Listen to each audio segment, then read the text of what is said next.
Cary Vance, One Music Advance Entertainment with Pretty Poison. Hey. Right? They say you always remember your first. That's right. Right? So I want to say I was a young virgin Yes, You were. were. in 1988 when Iris Dillon helped sign you to Virgin Records. Right? That's That's accurate. and 87, actually. 87. That's Okay, accurate. yeah, so 87, 88. Yeah, You know, 88 is when we get a little older, our memory goes a little bit, right? But but we talked about Nighttime, which was one of your first singles as Pretty Poison. Right. And you're re-releasing it, or you've redone it? It has been re-released. It's actually been remade by Block and Crown. So we did a collaboration with them. They did a series of remixes, and there's a few other people on there, Stonebridge and Dark Intensity, a few other ones coming up. It's very interesting to hear other people's take on that classic hit. And the irony is that we weren't even planning to do anything with Nighttime. You know, every time one of these marquee dates comes up, we always think, oh, we should do a bunch of mixes, but we don't. And all of a sudden, Nighttime was coming up on 40. It's 40 this year. And we were getting approached by people asking for stems. And we're like, we had another song that we're going to release, which is going to come out later, early summer. And you know, Block and Crown wanted to do Nighttime, and we really like working with Block and Crown.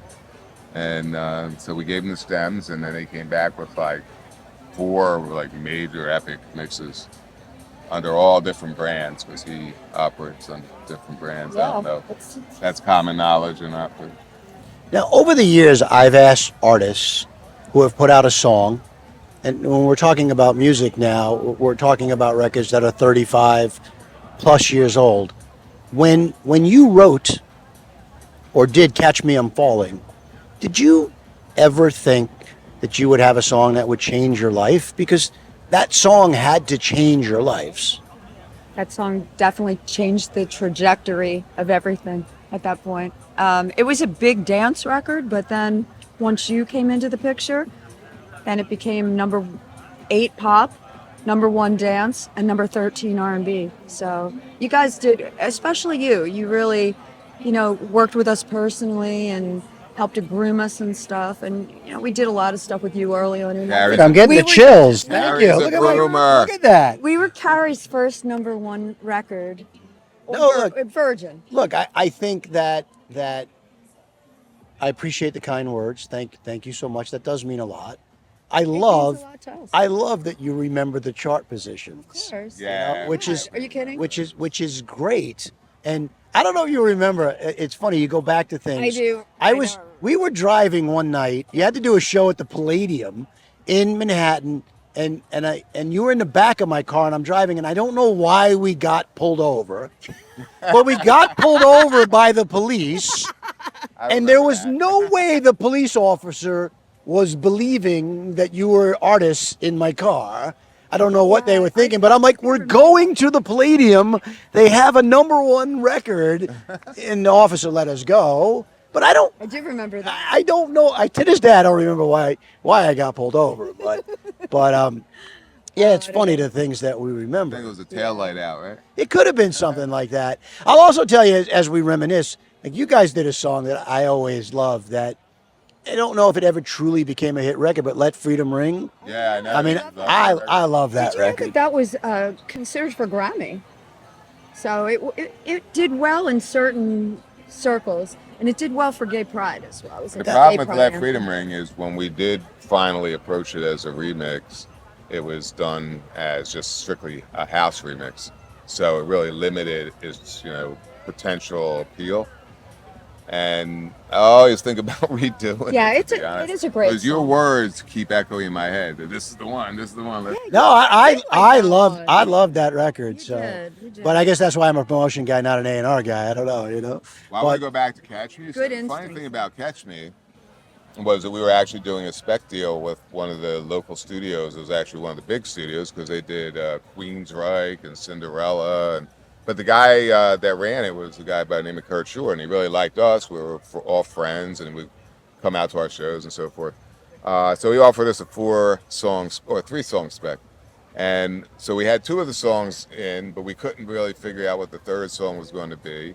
And we had the ones that were all the usual suspects that we gave him.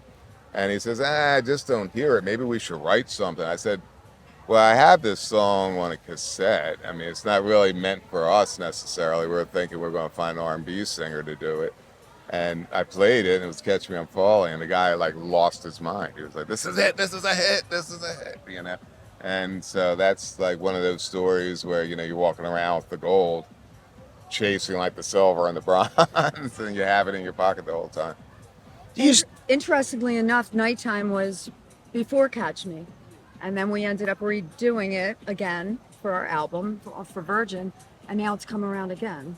Right, 'cause Three's a charm. I remember the original album color was like neon different colors, and the single of Nighttime. yeah. No, on Nighttime, didn't Nighttime. didn't you have like Neon hair. Yeah. Yes. Yeah. It was like black and white with the red hair. Yeah. Yeah, we didn't have Photoshop back then, kids. So it was like you had to like create Now- this cutout.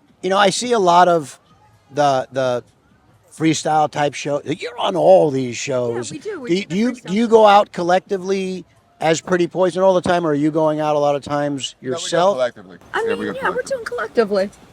And I you- play a keyboard live over a track. I mean, sometimes you might see it might say featuring Jade Starling, but I have done some solo stuff too.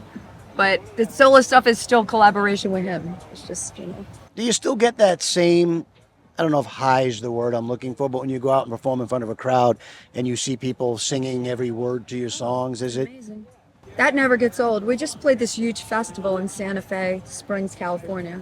There was like 10,000 people, and they're all singing along. So, talk about a rush. It's still a rush. For me, it's still a thrill. I love it. And we've always liked to go out into the crowds and just walk around. Or I mean, you don't walk too deep into it, but and the people that come up to us. I mean, like Santa Fe Springs, there's a lot of girls that look like they might have been in gangs. They're hard-looking, pretty girls, but Right. just like tough.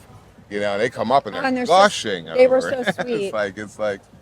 A lot of great people in that area, and they were amazing. We love doing the meet and greets too. That too is a very special part of doing what we do. You've both been doing this for a long time. If you were to give a piece of advice to an up-and-coming artist, duo, producer, writer, what would it be? I mean, for me, it's just don't give up. Don't let people deter you. If you've got talent and you believe in what you're doing, don't take no for an answer. Keep doing what you do. Yeah, we were always told, do what you do. We had one producer, and he would say to me, Way, just do what you do. Don't follow the trends. So, I mean, if you're an artist and you have a certain sound, stick to what you're doing, because eventually people are going to find you.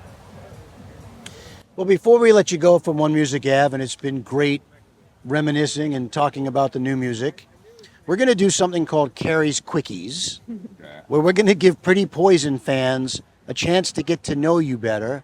And believe it or not, you might even get to know each other better, even though you guys have been doing this together for a while. All right? It's a little while. Hot or cold? Hot. Hot, Fast or slow? fast. Slow. What are we talking about? A marathon. Race. Pool or ocean? Ocean. Ocean. Hard or soft? Hard. Depends. What are we talking about? Yeah, it depends what we're talking about. What are you talking about? You tell me. The way I like to have my sex. All right. Hard. I'll agree with hard because I like to go hard, whatever I do. Sure. Go hard or go home. Sweet, sour, or salty? Sweet. I think salty. Okay. Salty bastard. Mashed potato, baked potato, or French fries? Fries. Baked potato. Truffle fries. Something breaks in your house. Are you fixing it or hiring somebody? Oh, that's a good question. I'm saying I'm fixing it and never touching it again. I'm calling a friend. Before you go to sleep at night, are you watching TV or reading a good book? Watching TV. TV. Comedy or drama? Dramedy. Oh my God, I must have that. Yeah, dramedy. Fact or fiction? Fact, because I am as real could be. What's the fastest you've driven a car? 120. Yeah, I've probably done 120, 130. And before I let Pretty Poison go, what's the last song each one of you has sung in the shower? Ooh. I I actually- made one up because I was robbed a couple weeks ago. I know, that's a scary story. Yeah. So it's a new song I'm writing. It's called Four Guns to My Head, but I'm still here. And I was singing that in the shower. That's a good one. Yeah, I have to keep it humorous, otherwise. Look, with what you went through, that if you can make a joke about it, which is good that you can do that, and it's even better that you're here. Yeah, thank you. Strongest person I know. He handled that like so well. Yeah, look, my black eye has vanished. Wow, I can't imagine. I don't know if I can ask you to sing a song that you sang in the shower now after that. Honestly, the song I sang in the shower tonight was nighttime. How pathetic. So give us a 2024 rendition of Nighttime. In the nighttime, blame it on the nighttime. Nighttime is the right time. Nightlife is for me. Dancing till the break of day. No place I'd rather be. Yeah. Well, thank you, Jade. Thank you, Way. Pretty Thank you, Poison. Cary. So great seeing you guys. And This is a blast. and what I loved about this interview was being able to go down memory lane, because I think all of us have such great memories of what it was like back in the 80s. You do. What It's was a great that joke time. you told about each push and these? Oh my God. I always try to Oh my remember that God. fucking joke. That's your joke. That's Hold a on, great- that's a great joke. It's a Cary. koala bear, and he It's a looks koala bear. looks it up in the dictionary, and he says, "Oh man, it's a marsupial." Looks up marsupial, and it says eats bush and leaves. It says something about paying a bill, and you know what? I'm going to end up texting you tonight with the joke, because Yeah, I do that. probably haven't told that in so The long. punchline is just But the amazing. punchline is, Yeah, no, I'm it's not going to killer. pay. Why? Because I'm a marsupial. I eat bush and I leave. Oh, because she was with a hooker. Oh, that's it. Yeah. Yeah. That'd be $50. Eats bush And and leaves. why? Because I'm a hooker. Well, look it up. It says hooker, prostitute, lady of the night, one who receives money for sexual favors. And then the koala says, then the hooker says, you owe me $50. And the koala says, no, I don't owe you any money. Why not? He says, look it up. And looks up marsupial, eats bush and leaves. Right? Yeah. It's a clean joke, but yeah, that's pretty good that you can remember that. Yeah. Great Well, joke. Way we're promoting Better Be Good to Me for Tracer. God. You were on that too? I was. Oh my God, Cary, we have. I mean, done I was so there. much with you. I was there for most of the. I mean, I was at Virgin from '88 to '92 or whatever. So whatever you put out there, all the songs from that album. Yeah. You know, so it You was were good. always our favorite person to work with. Well, thank you. Yeah. And look how like nicely everything has evolved for you as well. No, I'll tell you We're one. very proud of you. Thank you. And the cool thing is that we're still friends with Iris too. No, that's great. And I see her on Facebook Yeah. and stuff and post. I don't really talk to her. Recently, I went to Phil's memorial in Oh, did you? LA, which was Yeah, That was so that's just sad. it was Very sad, but yes. incredible what people had to say I about bet. him. You know, and just He I was mean, such a great guy. I mean, Iris and Phil and Michael Plen, I owe so much of my career to the three. I mean, they took a chance on me when I was working at a small record shop and a small record label, and they were like, "Come on over to Virgin," you know. So, you I know, mean, that was like the core right there. The people that we worked with, everyone you just mentioned. no, without a It was like doubt. our family, our Virgin people family. that messed us up. Yes. Well, The hierarchy. thank you again. Different names than that. Now that we're off Thank camera. you. Truly appreciate it. No, they probably were still Sorry to keep filming. you waiting. No, don't. I mean, all good.